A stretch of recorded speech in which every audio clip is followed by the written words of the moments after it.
Fala galera, bem-vindos a mais um vídeo do Easy Química. Hoje nós vamos dar continuidade com a aula de cinética e química, falando dos fatores que afetam a velocidade das reações. Vamos começar então.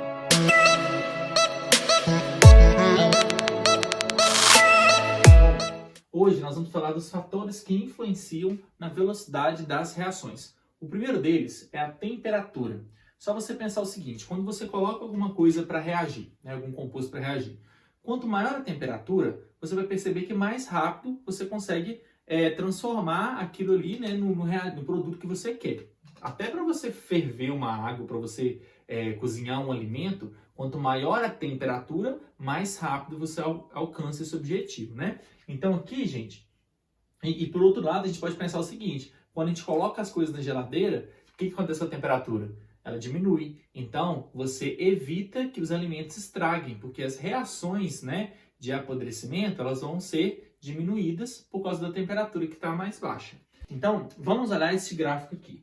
Aqui nós temos um número de partículas, tá? E aqui a energia de ativação.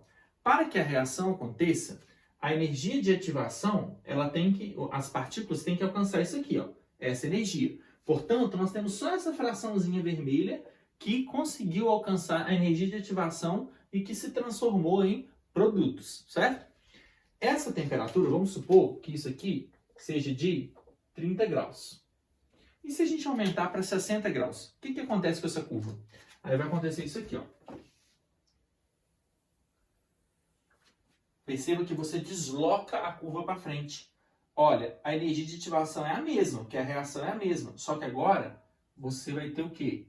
Maior fração de moléculas que conseguiram alcançar a energia de ativação, a 60 graus e vão reagir se transformando nos produtos. E por que isso acontece? Porque quando a gente aumenta a temperatura, quanto maior a temperatura, maior vai ser a energia cinética das partículas, certo? Elas vão começar a vibrar mais. Se são maiores as energias cinéticas, então a quantidade de partículas que vai ter uma energia cinética maior do que a energia de ativação, aumenta. Tá vendo? A quantidade de partículas com energia cinética maior do que a energia de ativação, aumenta. Então, o número de colisões efetivas vai aumentar, porque elas estão vibrando mais, estão colidindo mais. Se o número de colisões efetivas aumenta, a velocidade da reação também aumenta. Beleza? Vamos para o segundo fator agora. Bom, o segundo fator é a concentração. Então, quanto maior a concentração dos reagentes, maior será a velocidade das reações. Vamos entender por quê. Primeiro, vamos pensar nesse experimento aqui, ó. A gente pegar zinco e colocar no ácido clorídrico, vai acontecer uma reação que vai transformar o zinco em ZnCl2 e hidrogênio gasoso, Isso aqui vai se transformar em gás.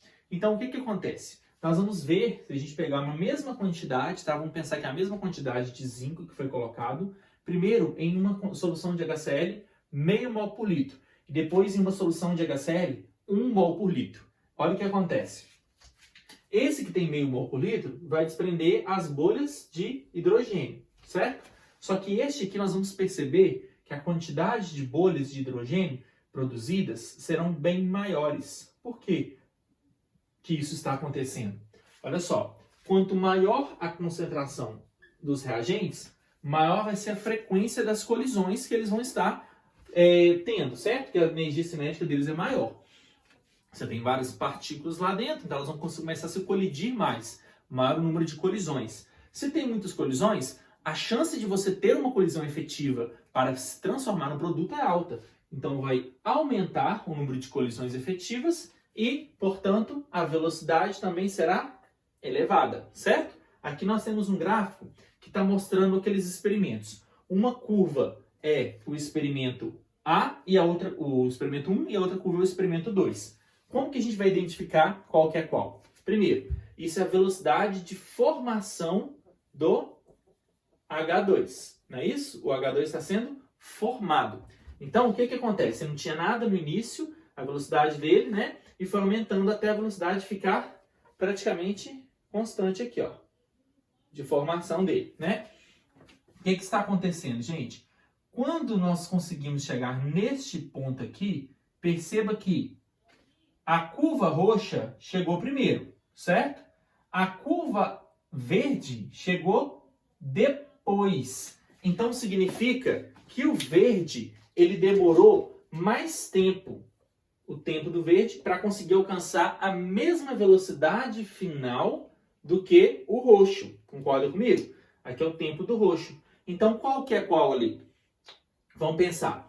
Se esse está acontecendo mais rapidamente porque tem uma concentração maior, então significa que ele alcançou a velocidade final a uma temperatura menor, né? Não, a temperatura menor. Alcançou a velocidade final um tempo menor.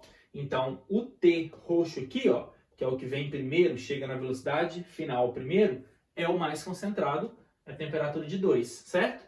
E o verde é o 1. Então, o verdinho aqui é 1 e aqui o roxinho é o 2. Tranquilo? Deu para entender concentração? Vamos para o terceiro fator que afeta a velocidade das reações. Então, o terceiro fator que afeta a velocidade das reações é a superfície de contato.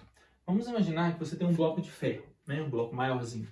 Você deixa lá em cima, né? Molha ele, deixa lá em cima da mesa, lá no recipiente aberto e tal, esperando ele enferrujar. E aí você deixa uma esponja de aço do lado, molhada. Qual você acha que vai enferrujar primeiro? Às vezes a gente lava a vasilha num dia, no outro dia a esponja de aço já está, né, toda enferrujada. Por que que a esponja de aço ela tem uma velocidade, né, a reação de enferrujamento dela é maior do que do bloco de ferro? Então a velocidade do bloco é menor que a velocidade da, vou colocar esponja, certo? Por que que a velocidade da esponja é maior que a do bloco? Por quê? A esponja ela tem uma superfície de contato, de interação, muito maior do que o bloco de ferro. O bloco de ferro vai encontrar com o oxigênio do ar nas 8 faces dele, não é isso? 8. O bloco de ferro ele vai encostar com o oxigênio nas suas 6 faces. Vai ter as 6 faces encontradas com oxigênio. Já a esponja de aço, não. Ela vai ter toda a região interna também, né, em contato com o oxigênio. Então a superfície de contato é muito maior do que no bloco de ferro.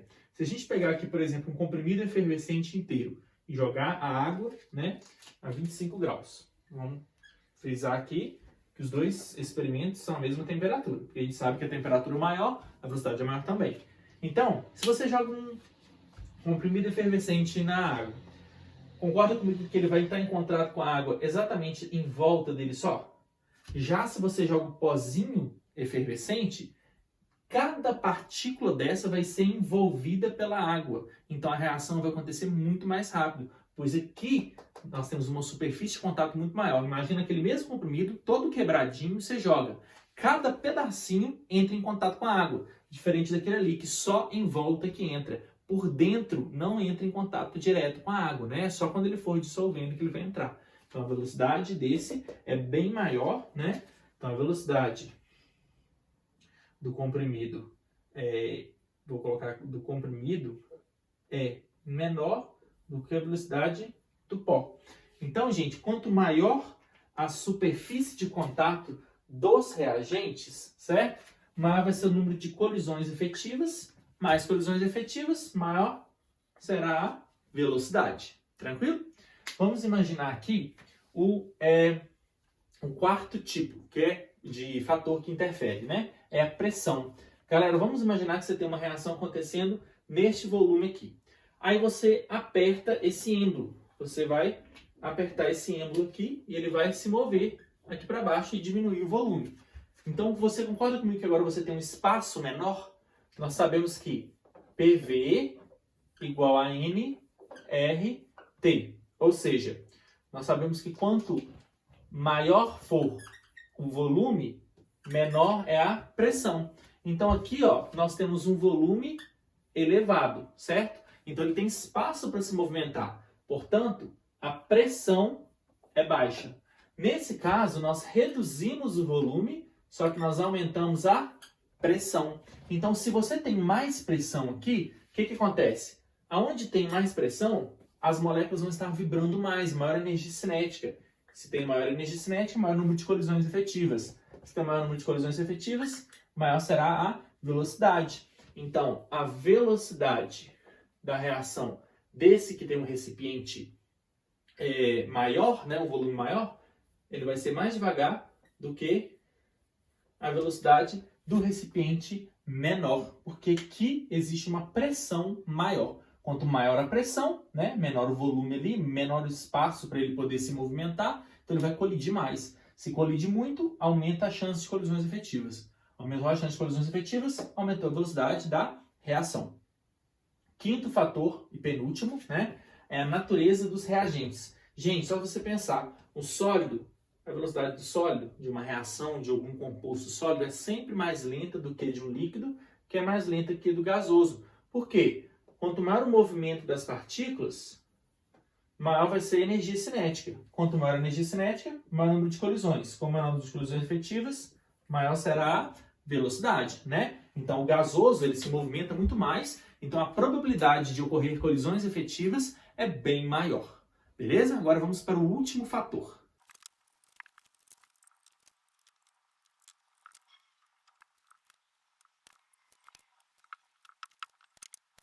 Bom, para finalizar, nós temos aqui o último fator que afeta a velocidade das reações químicas, né? Que são os catalisadores. Um dos mais importantes e mais interessantes aqui, olha só. Os catalisadores, gente, eles aceleram as reações químicas, né? Então, coloquei ali, o catalisador ele acelera a reação química, mas como que ele faz isso? Diminuindo a energia de ativação dessa reação química. Porque ele não tinha que chegar lá em cima, naquele topo lá da energia de ativação para formar os produtos. Aqui você vai simplesmente, né, diminuir essa energia de ativação. E aí ele consegue, por um caminho mais curto, né, com menos energia, chegar e a velocidade, então, vai se tornar mais rápida. Por isso, é regenerado no final da reação. Os catalisadores eles são utilizados na reação e no final ele é regenerado. Tá? Ele participa da reação, mas ele é regenerado no final. Então vamos ver um exemplo aqui. Ó. Aqui nós temos a água oxigenada virando água mais oxigênio. Uma reação sem catalisador, né? Não catalisada. Agora vamos ver a mesma reação nas etapas que nós vamos utilizar um catalisador. A gente pegou a água oxigenada e colocou umas gotinhas de iodo. O iodo reage com a água oxigenada e transforma em água mais IO-. Esse IO-, ele vai reagir com o excesso de água oxigenada que está lá, tá? E vai produzir mais água e oxigênio, e no final das contas libera o iodo de volta, tá vendo? Ó? É como se esses dois tivessem separado aqui, libera o iodo. Então, o iodo, nós colocamos ele no início, nos reagentes, e a gente saiu com ele no final de novo. Então, significa que ele é o catalisador, que ele foi regenerado, ele foi utilizado, ele virou esse negócio aqui, só que depois ele reagiu de novo e liberou da mesma forma que estava antes. Então este é um catalisador. Agora, este composto laranja que foi formado aqui, ó, ele foi formado no reagente da primeira etapa e ele foi ele foi formado no produto da primeira etapa e foi consumido no reagente da segunda. Então significa que ele é um intermediário que foi formado e depois se decompôs, tá? Então isso aqui é chamado de intermediário. Ele não tinha no começo, ele foi formado e já foi consumido. E aí, quando a gente vai somar a global, a gente corta esse cara que foi formado, corta o iodo, e o que vai sobrar aqui? Nós vamos ter 2 peróxidos de hidrogênio, que é a água oxigenada, né? Aquoso. 2. Virando água mais água. 2 águas líquidas. Mais O2 gasoso, exatamente igual à reação não catalisada. Só que essas duas reações, reação catalisada, perceba que formou a mesma coisa, só que essa aconteceu muito mais rápido do que a primeira, tá?